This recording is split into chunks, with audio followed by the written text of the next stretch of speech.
Selamat pagi Bapak Ibu Saudara yang kekasih dalam Tuhan kita Yesus Kristus. Pagi ini kita bersyukur kepada Tuhan karena Tuhan membangunkan kita dengan tubuh yang sehat dan kuat untuk beraktivitas lagi di hari ini.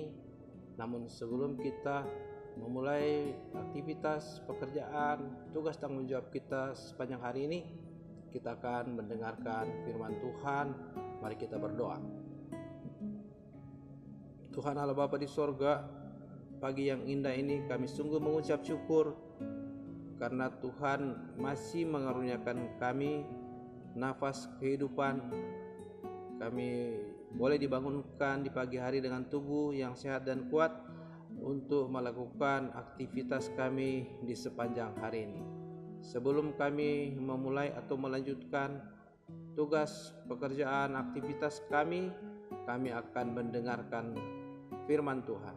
Kuasai kami dengan Roh-Mu yang kudus, agar kami memahami kehendak Tuhan dalam firman yang kami baca. Berfirmanlah ya Tuhan, kami siap mendengar dalam nama Yesus. Amin. Bapak Ibu Saudara, saya mengajak kita untuk membaca Alkitab satu ayat dari Injil Markus pasal 16 ayat 16 yang menyatakan, Markus 16 ayat 16, siapa yang percaya dan dibaptis akan diselamatkan, tetapi siapa yang tidak percaya akan dihukum. Saudara-saudara yang dikasihi Tuhan, tema khotbah pada hari Minggu yang lalu adalah tujuan panggilan Tuhan. Apa tujuan Tuhan memanggil murid-muridnya untuk pergi memberitakan Injil? Apa tujuan orang-orang yang percaya dipanggil Tuhan untuk pergi memberitakan Injil? Tujuannya adalah supaya dunia percaya pada Yesus, supaya orang-orang percaya dan selamat. Bacaan firman Tuhan kita dari Injil Markus 16 ayat 16 menyatakan, siapa yang percaya dan dibaptis akan diselamatkan, tetapi siapa yang tidak percaya akan dihukum. Tujuan pemberitaan Injil adalah supaya banyak orang mendengar kesaksian tentang Yesus yang menderita, mati dan bangkit bagi penebusan dosa umat manusia.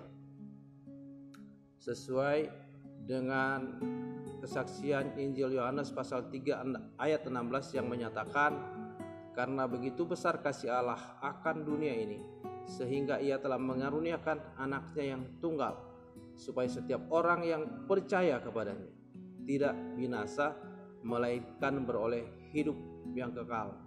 Semua orang sudah berbuat dosa. Upah dosa adalah maut. Kalau semua orang sudah berbuat dosa dan upah dosa adalah maut, maka semua manusia binasa. Tetapi Allah tidak menghendaki itu. Allah sendiri yang datang ke dunia menebus dosa umat manusia. Allah sendiri yang datang ke dunia menderita, membayar dosa umat manusia. Seharusnya siapa yang bersalah, siapa yang berdosa, dia yang tanggung. Kalau begitu maka semua kita binasa, semua kita masuk neraka. Tetapi Tuhan tidak menghendaki hal itu terjadi pada kita, pada saudara dan saya. Tuhan sendiri datang menebus saudara dan saya dari dosa dengan berkorban, jadi manusia, menderita, mati di salib dan bangkit pada hari ketiga. Itulah pemberitaan Injil. Tujuan kita diutus sesuai dengan amanat agung Tuhan Yesus. Pergi, jadikan semua bangsa muridku. Jadikan semua bangsa muridku. Jadikan semua bangsa percaya dan selamat. Siapa yang percaya selamat. Yohanes 3 ayat 16b, siapa yang percaya selamat, ya, percaya kepada Tuhan Yesus maka selamat. Nah, saudara-saudara, jadi keselamatan kita karena percaya pada pemberitaan Injil. Pemberitaan Injil isinya adalah memberitakan tentang Yesus yang menderita, mati dan bangkit menebus dosa kita. Itulah isi pemberitaan Injil. Jadi tujuan kita dipanggil untuk memberitakan Injil supaya banyak orang yang selamat, supaya dunia percaya dan selamat. Karena keselamatan itu hanya karena percaya, hanya karena iman pada karya Yesus yang sudah menebus, maka kita selamat. Efesus 2 ayat 8 dan 9 menyatakan bahwa sebab karena kasih karunia kamu diselamatkan oleh iman. Itu bukan usahamu tetapi pemberian Allah. Itu bukan hasil pekerjaanmu. Jangan ada orang yang memegahkan diri. Begitu besar kasih Allah akan dunia ini sehingga Ia mengaruniakan anaknya yang tunggal, Yesus Kristus, supaya siapa yang percaya kepadanya tidak binasa, melainkan beroleh hidup yang kekal. Senada dengan bacaan kita tadi, Markus 16 ayat 16, siapa yang percaya dan dibaptis akan diselamatkan, tetapi siapa yang tidak percaya akan dihukum.